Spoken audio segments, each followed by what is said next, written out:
When I'm in the ring, I have no anger towards my opponent. The only person that knows what I'm feeling and can feel my pain and my fear is the person standing across from me. But as much of a connection as I feel for her, there's still the dysfunction in me that says I'm going to win at any cost. Whether it be my life, your life, I'm going to win.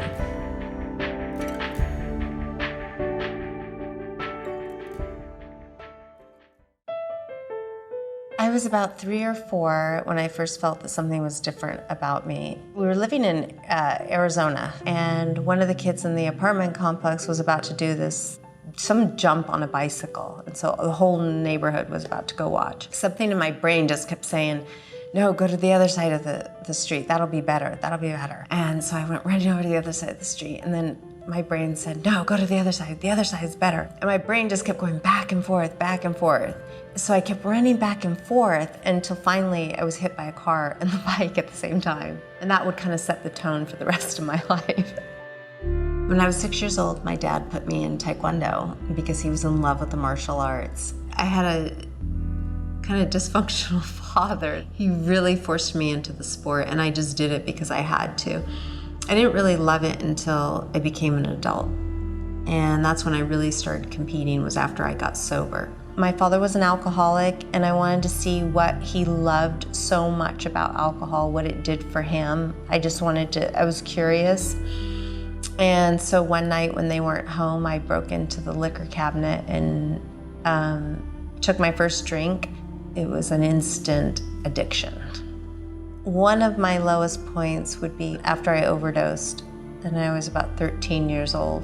That's probably the time when I felt that something was seriously going wrong. My mother had me in and out of doctors to try and figure out what was going on.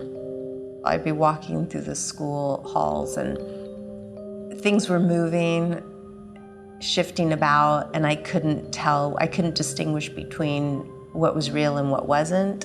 I was experiencing depersonalization, where I had no connection to myself, and I had no connection to reality. So it was almost like I was living in this dream world, and it felt like a prison. Every day I tried to wake up and I couldn't, and nobody knew what was wrong. I got to a point in my drinking and using where I felt like I just didn't want to live anymore.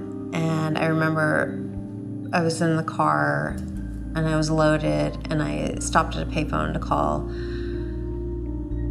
my dad, and he just said that he couldn't, but I could always go home. I got so angry, I hung up the phone and I backed up my truck and crashed into the payphone. I felt so alone and so abandoned by everyone, by society, by my family, and rightfully so, because they could no longer enable me. But I felt alone until I finally went to Alcoholics Anonymous. And at that point, I had felt like either I was going to die, and I wanted to die, but I was too afraid to die. I still had a little bit of self-preservation left in me. And so I chose to go get help. Sobriety was probably one of the best things that ever happened to me, but it was only a small piece of the puzzle. It was a huge piece of the puzzle. But there was still my mental health issues. I've been diagnosed with OCD, obsessive compulsive disorder, panic disorder, GAD, generalized anxiety disorder. I try not to focus on the label. I almost use it to work for me in my life and not against me. I graduated college in 1994, and at the time I was competing in Taekwondo. So I was going back and forth from tournaments to school and trying to graduate. And then I got a divorce, I had 2 little kids. So it all came to a head, and the stress I just couldn't take anymore. And so I had a relapse, and I started going in and out of reality once again. I started with the obsessive compulsiveness once again, and that turned into an eating disorder.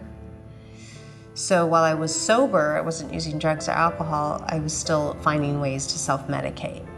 When my ex-husband came to check on me, he found me in the bathroom with the door locked. He got me out and he took me to a hospital. And within 72 hours, my whole life had changed. It was a miracle. Medication, I really believe, saved my life. I slowly realized when I got out of the hospital that it was about how I was going to lead my daily life. And luckily, I was already a fighter, so I was already exercising and working out daily. I had to lead a very structured life. I had to wake up in the morning and do the same thing every single day. And if I got even thrown off a little, it could set me back into a relapse. Fighting for me was a great outlet for all my dysfunctions. I really fell in love with the sport and started competing. And then at the age of 28, I decided I really have to start making a living. I wanted to do something that I was passionate about, that I loved. And I knew fighting was something I loved more than anything in the world. Because I always used to dream about being a fighter. Since I was a kid, I would envision myself walking through the tunnel to the ring and with my hands held up high, and I always saw that. And so I felt like, well, if my mind sees it and believes it, then what's the difference? When you take that walk from the dressing room through the tunnel to the ring, you know that you could die in the ring. You have to be willing to not only give up your own life, but take the life of another person. And that has to be okay.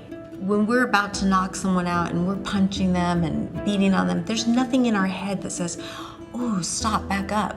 You might render this human being unconscious and that person might die or suffer serious brain damage. No, your brain is telling you go, go, go until that person is down. I don't believe I was put on this earth to beat and destroy another human being. That wasn't my purpose. I had something much greater in life to do. I founded the El Saber es Poder Foundation, which means knowledge is power, and we help educate Latinos in this country and in Mexico. That was my true destiny in life. Boxing was just a vehicle to take me to my true destiny.